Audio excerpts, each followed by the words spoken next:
What's up, y'all? Tonight is AEW Revolution 2024, Sting's last match, and a number of interesting matchups on the card. So let's run through my predictions real quick. So for starters, the 8-man All-Star Scramble. I have Wardlow taking this one. I think it's a theme of the Undisputed Kingdom is going to run rampant, and they're working towards them kind of holding all the gold or kind of having all the power. So I see Wardlow having a huge win in that Scramble match tonight. Next up, we have the full-time debut match of Will Ospreay, and I just don't see him losing to Takeshita. He is a huge signing for the company from a full-time perspective, and I think we're going to see a match that will probably steal the show between those two, but Ospreay, obviously, that's like a lock to me unless they pull Swerve and kick him out of the family, the Callis family. So I have Ospreay to take the win. Next up, I have it's kind of a weird one because it's kind of tied to a separate match, and it's the Blackpool Combat Club, Moxley and Castagnoli versus FTR.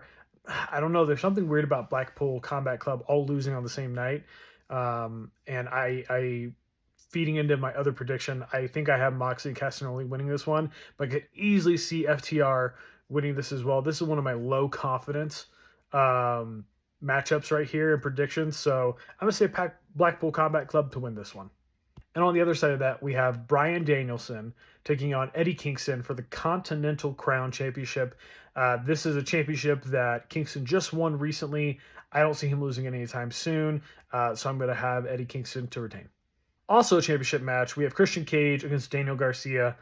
I think that Christian Cage will retain. However, this is also a low confidence because I can see Adam Copeland being the reason that Christian Cage were to lose to somebody like Daniel Garcia, who would be really positively impacted by winning the TNT Championship, especially after how he showed out in the Continental Classic. So I have Christian to win, but again, this is a card full of a lot of really intriguing matchups and really kind of unpredictable matches. So while I think Christian Cage is on the run of his career and this would be a match that he should probably win because I think we're building towards a blow-off match with Copeland.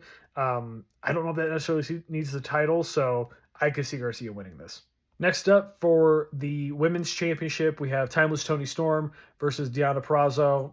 I think Timeless Toni Storm is kind of just in the run of her career, and I don't think we're going to see her lose the title at this stage of it. So this is probably the easiest one for me.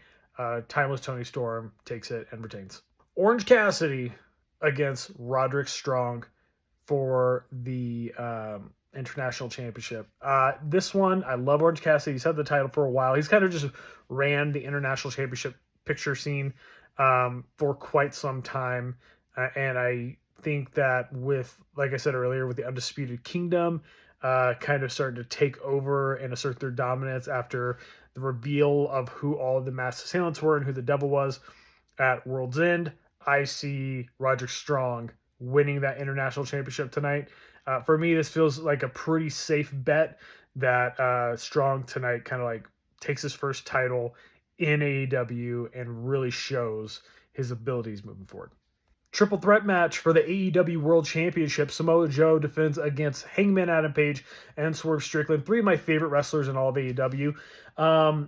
I don't see Joe losing just yet because he just won it at World's End, which I know was about 2 months ago. And Swerve will probably win a title this year. But I think with the story they're telling between Hangman Page and Swerve Strickland, I just see them screwing each other over. So neither one will win the title. So I see Joe winning it by hook or crook. I mean, it's probably just going to be a Samaz fest in terms of like Hangman's got it won. Here comes Swerve. Swerve has it won. Here comes Hangman, and then they're going to inadvertently screw each other over. You know, they could do a Stack'em situation from WrestleMania 37 because that was a Samoan named Joe. Who stacked and pinned to two of AEW's biggest stars now in Adam Copeland and Bryan Danielson. So maybe that's what they go with, but I think whatever happens, Samoa Joe retains the World Championship tonight. And of course, the match that everybody's going to be watching this for, which is Sting's last match, as he tags with Darby Allin to take on the Young Bucks for the AEW World Tag Team Championships. Guys, this is hard because it could go either way, and it would totally be appropriate, right? The Young Bucks win the tag team championships from Sting and Darby Allin. Sting wants to put people over. He knows what it means to get back to the business, and he knows that the Young Bucks winning the titles probably makes the most like sense in terms of like the next steps of the business itself. And at the same time, it's Darby Allin and Sting. And like, do you want the show to end on that happy note? I think, given Sting's track record, he would want to put over the Young Bucks. I don't think Tony Khan will let that happen. So I'm taking Sting and Darby Allin to win. I think the Young Bucks should win. And this is a very unpredictable one, too. So I think Young Bucks very much could win. And then we just have a nice send off for Sting and Darby Allin. It should have been Sting versus Darby Allin. That's how we should have ended this. And the passing of the torch from Sting to Darby Allin. We could get that match. It could be a surprise extra match at the end. But I have Sting and Darby to win. Feel good moment. They vacate the tag titles. Darby goes into the main event scene or TNT title route, and Sting rides off into sunset. So let me know down in the comments below your picks for tonight's show. These are really last minute, so you could give this a like so get up in the algorithm. People can see this 2 hours before the show starts. I appreciate it. We'll see you guys soon.